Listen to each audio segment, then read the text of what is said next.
Thank you for stopping by Nurture Small Business Podcast. I am your host, Denise Cagan. If you're looking for stories that lift up women business owners, both in their personal and professional lives, you are at the right place.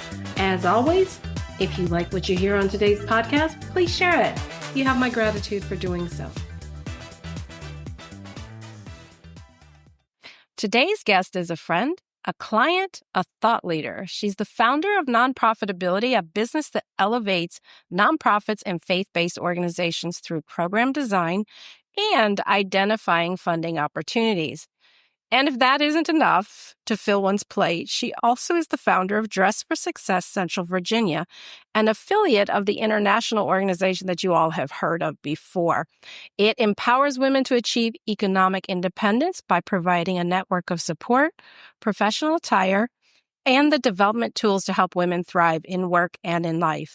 And if she is gracious enough, she'll tell me about all the interesting things they do at this specific chapter, which are different than the nationals and internationals. If you are a founder of a social enterprise or a nonprofit or run a non-for-profit business, you're going to want to listen in because we're talking today about sustainability and resiliency that leads to that sustainability because, hey, don't we all need to keep the lights on? Welcome to the show, Dr. Chantel Chambliss. Thank you, Denise. Thank you for having me. I am so excited. It took me a while to get you on here. I know. So you really do have your plate full. And we were just talking about, being at home because it's a snow day and keeping the kids occupied while you do work kind of stuff. I never imagined. I guess when you're like planning for children, you don't plan for snow days because I'm like, what? She's home all day? 2 days? Okay. Yeah, because it has been a couple of days. Yes, I'm hoping at the very least tomorrow we can get a couple hours. So let's go ahead and jump into kind of the beginning. Tell me about, first of all, you're a doctor. You've got a PhD, if I'm not mistaken. Is that correct? Yes, that's correct. Tell me about that. Where did you get it and what is it about? So my PhD is from Capella University. It's in organization and management. Contrary to my current career, my background is actually in human resource management. So my bachelor's degree, master's degree, and even my PhD were all centered in human resource management. The organization and management doctorate positioned me to really study the inner workings of businesses, like what it takes to build them and to help them grow and to make them thrive. And it's so maybe not odd, maybe destined that right after I completed my PhD, my entire career path shifted into the nonprofit space and kind of away from human resources. Was that a planned shift or not planned? Absolutely not. I actually had no real experience with nonprofits. Went really just looking for a volunteer opportunity, stumbled upon Dress for Success, the international brand, and super long story short, ended up opening an affiliate. And when I did that, it was just a natural, if pivots can be natural, it was the most natural pivot of my adult life. It just felt like the next logical thing. Okay. I know a little bit about what you do there. I've visited your space and sponsored an event, and I think you're doing amazing things in the community, first off. You have a little different spin, though, that something that you do there that's really quite unique to your program. Yeah. So the beauty of Dress for Success, the international model, that anywhere in the world, a woman can walk into a space that's ran by Dress for Success and they can receive some core programming that is the same across the board. But the other amazing thing about Dress for Success is it gives each individual affiliate the autonomy to say, what does your community need? And in 2019, actually a little before 2019, one of the biggest issues we face here in Richmond was that a lot of the women that came for our services, so those services you can find anywhere, the clothing program, career center and career coaching services, the women that were coming for those programs had criminal backgrounds. Mm-hmm. And so it did not matter how great we had them looking. It did not matter how polished the resume was. It did not matter how great their interview skills were. They simply were not gaining employment. And so we started to look at, one, how could we help them overcome that obstacle? And then how we could reduce recidivism. A lot of the women we were serving were being reincarcerated. Mm-hmm. And the answer was entrepreneurship. Mm-hmm. Me, the lifelong entrepreneur. I was like, well, I didn't expect to do that here.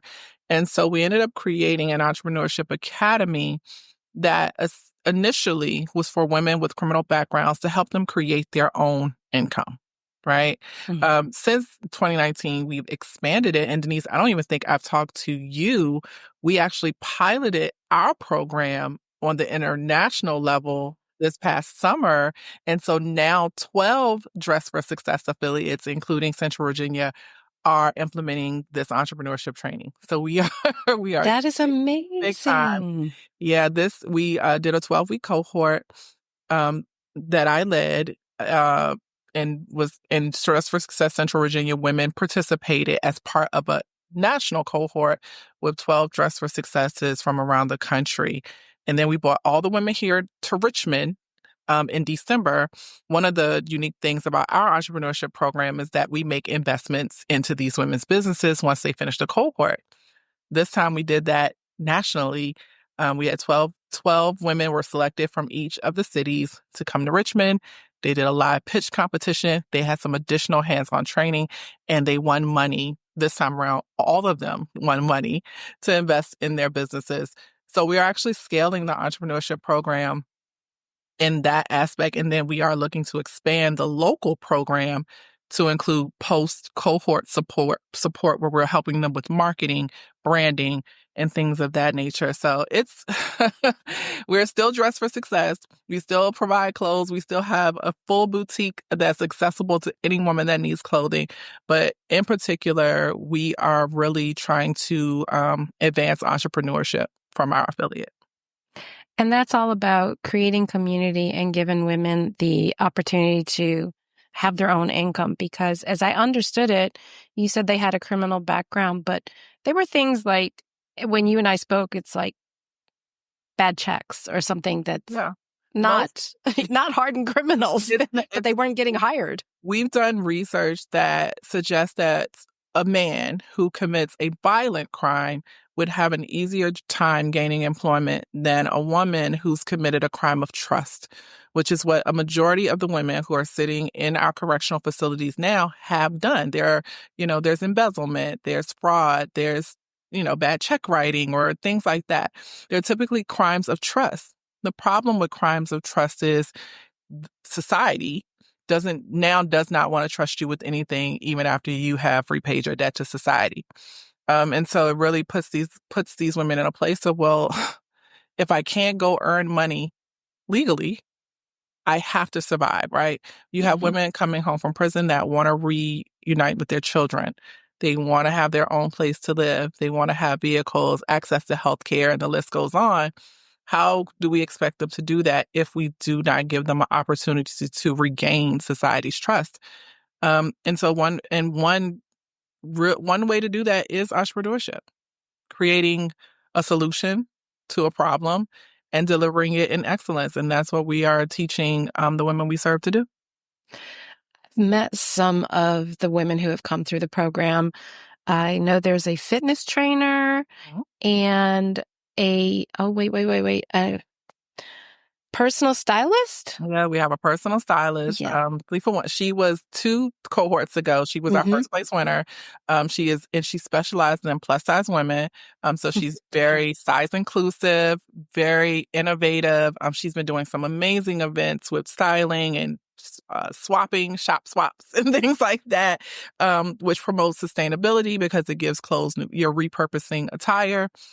And Sonette is our personal trainer. She's actually an Olympian. right? I saw Imagine an that. Olympian who is not um, earning the money that she should, is not living the lifestyle that she should, and entrepreneurship is the ticket to using her success as an Olympian to earn the money that she very much deserves.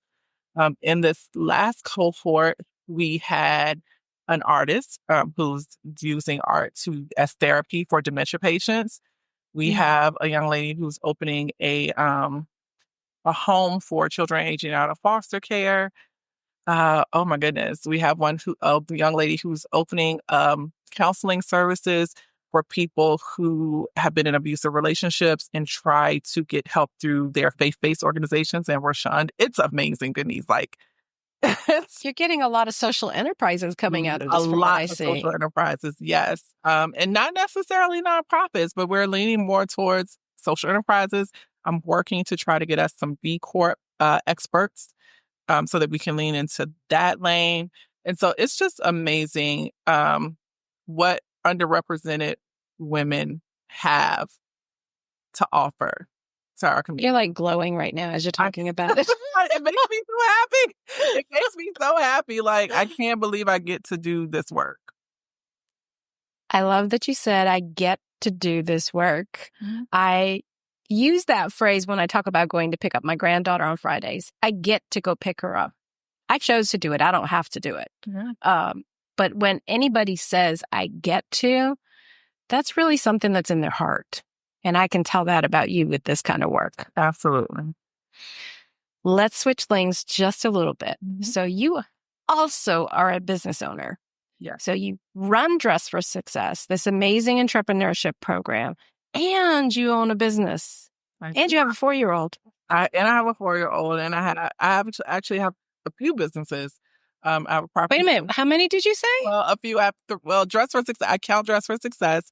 I have my consulting practice, and also have a property management investment portfolio management company. I learned something new today. Yes, that we're launching. Well, we are already launched and we're growing.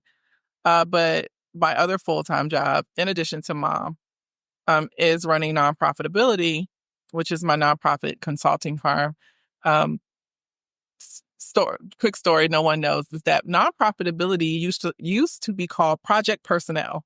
And that was all HR consulting. Okay. It was all HR consulting, and where small businesses would outsource their HR back into me. I did that for years. And in the midst of running Project Personnel, I started Dress for Success. And then when Dress for Success was super successful and people were just coming, well, I've always wanted to start a nonprofit. Can you help me? Can you help me? It just, again, another natural pivot into this nonprofit space. It's like, it took me until my 30s to find where I was supposed to be, but clearly, this is where it was. And so Project Personnel became Nonprofitability. And since 2017, we've been exclusively consulting, training and facilitating and doing strategic planning for nonprofits. So did you rebrand or did you shut down one business and open another? I shut down one and opened another. Okay. I was just curious about that. Yeah, I onboarded all of my HR clients and then opened another business. Okay. So you've just opened up Nonprofitability. Tell me about what you do there. So we do lots of things. Our primary service is helping small grassroots social organizations get organized, right? So a lot of our clients are already doing the work. They're doing community advocacy. They're mentoring. They're feeding displaced people. But they are not formal or legal nonprofits. They're usually funding these efforts out of their own pockets. And so the first thing we do is help them get organized. We do legal formation. So we set up nonprofits from beginning to end. We help them design their signature programs, that profit center that's going to drive investment into the nonprofit. And then we help them set up their operational backend. So their money system, whether it's setting up their QuickBooks, setting up their bank accounts, creating their board structures, policies, and procedures. We help them set up those backends. And so that's really like our first line of defense in strengthening the nonprofit landscape. But then for organizations that are established, we do strategic planning, we do fundraising and development planning, we do training and facilitation. So I do a lot of board trainings or board orientation. So you have a new set of board members coming on. You want them to understand the legal responsibilities of board members. We do those type of trainings. We do strategic plan refreshes. Anything that helps to kind of center strategy and culture to make sure that a nonprofit is sustainable and successful. Yes, because I mean, nonprofits have to be run like a business. And They I are think they are. And I don't think people actually realize that they go into it because they have a heart for whatever the mission is. Mhm. And they don't realize that, you know, hey, money has to come from somewhere. It has to pay for any marketing. It has to pay for event planning. And yeah, you can get volunteers to do some of it, and you can get interns to do some of it. Interns are not fully trained people. I'm just saying, don't let them do your books. Internships are stepping stones, right? Yeah. No one signs up for an internship to do that for 15 years. No one. They're not designed to be long-term solutions. Internships are stepping stones for the individual, the intern, and they are also stepping stones for the organization. They may help you complete a project. They may help you fill a gap until, you have full-time staffing, but they are meant to be stepping stones. They are not sustainable solutions. I agree wholeheartedly with you. Wholeheartedly. When every person on the staff is an intern, I'm like, well, whoa. What happens when all who's teaching the interns? Well, what happens when all these interns get full-time jobs in their fields, right? Right. It happens a lot, but it is a measure of sustainability. It tells me that an organization is struggling with their sustainability. So, what other things do you look at to determine the sustainability of a organization? The first thing I usually do look at is staffing, right? Do we have a full-time leader? All right. A lot of small grassroots nonprofits are running with a leader who's working another job. This is like their part-time or their side hustle. Or there's a founder, and then there is someone who's kind of managing the day-to-day, but they are not well-versed, well-trained, and the list goes on. So typically I will look at staffing structure because that tells me, is the operation being managed and move forward? Of course, I'm going to look at finances, but not just how much money you have in the bank, right? It's like, how diversified are your funding sources? How are you stewarding the funds that you receive? How often is money coming in? Not even the amount. There are organizations who have budgets of less than $100,000 that still could be considered sustainable depending on the type and the capacity of the work that they do. A lot of people think sustainability is about large sums of money. There are organizations with multi-million-dollar budgets that technically are not sustainable. Yep. I know some small nonprofits that hit the non-sustainable bucket. It's just a matter of time when money and resources runs out. And then what do you do at that point? So absolutely. So tell me about some of the solutions that you implement with these clients. So first thing is always a strategic plan, right? There has to be some steadfast goals and objectives and action items that we are working on to do this work. You said earlier, a lot of people jump into the nonprofit space because they're doing hard work, right? And so hard work tells you, feed every single person that comes to the door. Strategy tells you, today we can only feed 100 people, right? And so strategy is what's going to make sure that we are sustainable. If you feed everyone who comes to the door every day, you have no idea how long you'll last, right? And I would personally rather feed 100 people a day for 10 years than to feed 1,000 people in one day and have to go away, right? And so typically what we do is, first thing we do is, does there need to be a strategic plan in place? Even if it's a smaller scale for Newer, smaller nonprofits, I typically will implement 12 to 18-month strategic plans. Larger organizations, we're typically used to seeing 3 to 5 year plans. But short-term strategic plans are really, really critical to the eventual sustainability of an organization. They need to know, they need something to drive the day-to-day actions. Outside of strategic planning, program design is probably the most overlooked tool or technique to manage or to increase your sustainability. A lot of grassroots nonprofits are doing activities and considering them programs, right? But they're really activities. There's no real formal structure. There's no set inputs. There's no set outputs. There's no true outcome. So we're not measuring impact. We're not measuring how far the dollar goes. We don't know how much it costs for one person to receive this service.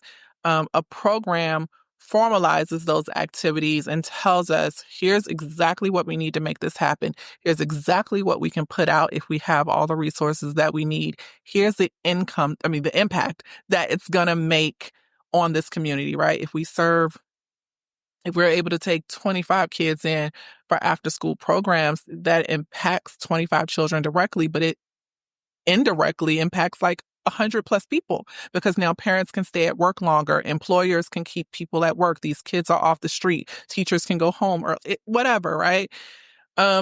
Programs are, I call them profit centers. And in the nonprofit space, people don't like you to say profit, but they are. The programs are what we are investing in. They are the vehicles that nonprofits are using to fulfill their mission. So though we're putting the gas in the cars, right? We're putting fuel in the jets. They're the vehicles that are going to help us fulfill that mission. And so they are your profit centers. And having well-designed, well-structured, well-executed programs 99% of the time can guarantee that a nonprofit can remain sustainable. There's a clear place for people to invest. There's a clear space for people to receive services. And when those two meet, we have something here. Everything that you spoke about, the data that you measure, the outcomes, who it impacts, how it impacts, the cost of it, those are brilliant things to put in your marketing as well. And that's what convinces people to actually give up their money to support your cause. Yep. And that's exactly why I call programs a nonprofit's profit center. It does all those things. It's what you are selling to the public, right? It's what you're selling to people who need it, and you're selling to people who care about it, who want to see that it's available to people that need it. When I look at Dress for Success, our student program has got to be one of the best, the most sustainable programs I've ever seen. It gives someone a really easy way to contribute something meaningful about a cause that they care about. Every woman knows what it feels like to not feel confident, or to not be able to fit your clothes after you have a baby or after you get divorced, right? Because our body changes through all of those life shifts. And so when we tell our donors, hey, we really need new shoes. And, people are like, oh, I have some old shoes. I'm like, no. Think about how a new pair of shoes changed Cinderella's life, right? That glass slipper literally transformed her life. And that's how we want the women that we serve to feel. Like every March, we do a Cinderella shoe drive where we only want donations of new shoes. And we use that story of how that shoe transformed her life and what it can do for the women that we serve. That program it's literally built on in-kind donations, but it helps to keep our organization in the forefront, helps to raise awareness, helps with our marketing and branding, which in turn keeps us sustainable. Absolutely. I love that Cinderella correlation there. We love our Cinderella shoe drive. And I love, seeing a woman who's been incarcerated or in shelter or who had to leave behind all the things, to see her come in and open a brand new pair of shoes, not some shoes that the soles are busted. And, sometimes we do what we got to do, but to see her open a brand new pair of shoes that are hers and only hers, it does something to you physically, mentally, emotionally, all those things. So we're going to shift gears just a tiny bit. Mhm. As we mentioned at the beginning of the show, you run multiple businesses and a nonprofit. Mhm. What's your biggest challenge with keeping all that balanced? Keeping all that balance. That is the challenge. So my daughter's 4. So 5 years ago, it was like I was an athlete and it was just a part of my training, like running from this meeting to that meeting and nothing. When my daughter got introduced into this mix, the guilt really is probably my biggest challenge. Like, am I working too much? Am I not working hard enough? Right? Making sure that the things that I am doing in the community, especially now in the age of social media and podcasts and all of these things, everything I do now, she will know about. I have no idea what my mom did in the 70s, right? Because there's no social media, no anything that I can go back and look. She could have robbed a bank. I wouldn't even know, right? Anything I do now, she will know. It will impact her, and things like that. We're signing her up for kindergarten. The kindergarten people knew who I was before we got to the orientation through my work with Dress for Success. Right? So I'm like, these things impact her. So probably one of the biggest challenges is making sure that that I am balancing work and home. I really feel like there is no true balance, but more so like integration, that I'm successfully integrating the two. Ryan comes to work with me. She sat in trainings with me. She knows what mom does, right? Even if she doesn't understand the context.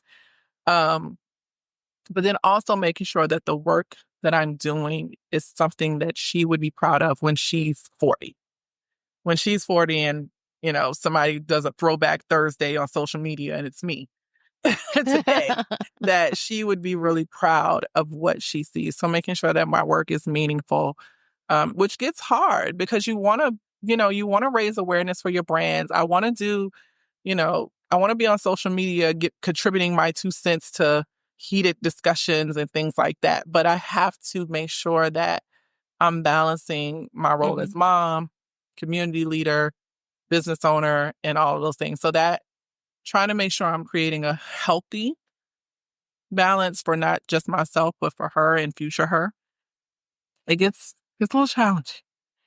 You said something really important, though, about being mindful about where you're contributing and where you're not contributing even. It is such a challenge these days. You see things on social media, and I don't unfriend anybody because they don't have the same views as me, because I don't like being in a silo. Though there are times where I'm just like, I just need to turn this off. I just can't look, because I also choose not to respond to things, even if they incite me. I just choose not to. So I really like that. That is very mindful, and it shows a lot of self-awareness. You are setting up this model for your daughter because you want to be her TBT. I love that. I do. I don't ever want something to come out that embarrasses her. Like we see it happening all the time. And I wonder, when people are sharing these videos and pictures and things from people's past, do they understand how that impacts their present? I am such a different person than I was 10 years ago, right? I don't want that impacting her. I don't even want it impacting me or the women that I serve through Dress for Success or my team or any of those things. So it's a balancing act, and especially for women. I don't know why I feel like it's harder for us to balance. Because we feel like we have to solve everything, take care of everybody. And that's just our nurturing selves. That's not inherently bad. It just is who we are. And it takes a lot of self-awareness to say, okay, that might be too much there. Let's, as you said, integrate and make this workable, because I'm giving too much here or too much there. Yep. Absolutely. What do you do for self-care? Oh my goodness. I do all the typical stuff. I do massages, I do facials monthly. I was playing tennis for a while, but I hurt my L5 is bulging, dislocated, whatever. Oh, no. But I refuse surgery. I I'm refuse with you on surgery, so that I one. gotta work. I'm not doing it. They told me I couldn't pick up my kid for 6 months. I'm not going 6 months and not holding my child. It's not happening. I travel and I eat a lot. What's your favorite food?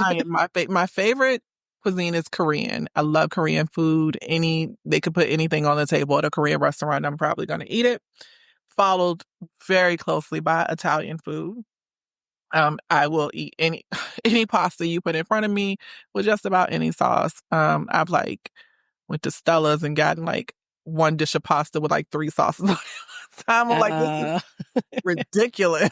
But so I am a foodie. I love food. I love to travel for food. Um, I love to travel. My sisters and my nieces are kind of spread out across the country, so any excuse to go visit with them. And then of course showing Ryan the world. She now loves airplanes. And after our last road trip, I was informed that our next trip needs to be on an airplane. So like she had just been on a plane like a couple of weeks before that, but apparently prefers that over road trips. I So recall your daughter has lots of opinions. she does lots. Food, travel, all the things that I have opinions about, she does. Um, and lately I have been doing a lot of reading for fun. I I got 4 college degrees back to back. So for many, many years, I didn't read for fun. I've actually like started reading fiction again. I What kind invested. of fiction? I love romance novels Okay. I do because sci-fi mostly. I am a hopeless romantic. I was like reading like Handmaid's Tales, but now I feel like we're kind of living it, and it feels like horror. Doesn't really feel like fantasy anymore. It feels Can very I much. just tell you, I didn't know what that was about, and somebody told me, and I'm like, yep, I can't watch that. Yeah, I just can't. here's the thing. I won't watch the show. I watched 2 episodes of the series, and I love the book so much, and it was kind of ruining the book for me. It's on, but it just was kind of ruining it for me. Just like unlike most people, I haven't seen Wicked because Wicked is one of my favorite books, and I don't want it to ruin it for me. So yeah, I may see it eventually, but I'm like, just don't ruin the book for me. So I've started reading again for fun, and one thing that Denise, I don't think I had done since college. I take naps now. And they My are the goodness. best.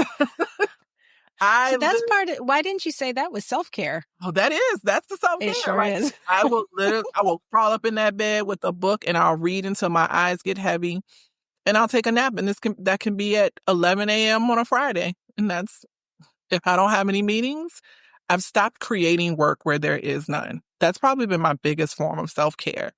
Like if there really isn't anything due today, no meeting right now, I don't have to create work. I map out my work at the beginning of the week.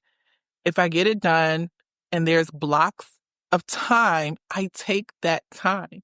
Early in entrepreneurship, I would find something to do. Mhm. I got to create a flyer. I got to post on social media. I got to do something. No, I literally, when I don't create work when there isn't any. And that's probably been the biggest form of self-care. So I'll go sit in a Thai restaurant, which is what I did the other day. I'll go sit in a Thai restaurant by myself and play a game on my phone or read a book and eat some really good food. Or I'll take a nap. I love it. Absolutely love it. So before we sign off for the day, how can people find you? Oh my God. I am on Facebook and Instagram mostly. And you can find me on LinkedIn, all of them at Dr. Chantel Chambliss or Nonprofit Ability, all one word, on Facebook, Instagram, and LinkedIn. That's where I'm most active, and I typically respond right away. And then, of course, at drchantelchambliss.com and nonprofitability.co. And we'll make sure all of that information is in our show notes so that people can easily find you. I have thoroughly enjoyed our conversation. Same. This was great. Thank you so much. Well, we'll have to plan it again. Of course.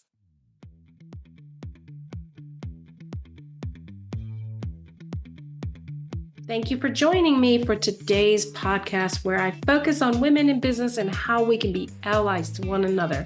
Please rate us on the podcast app that you listen to the most, and send me any ideas you have for podcast topics or any other feedback. I love to hear from my listeners.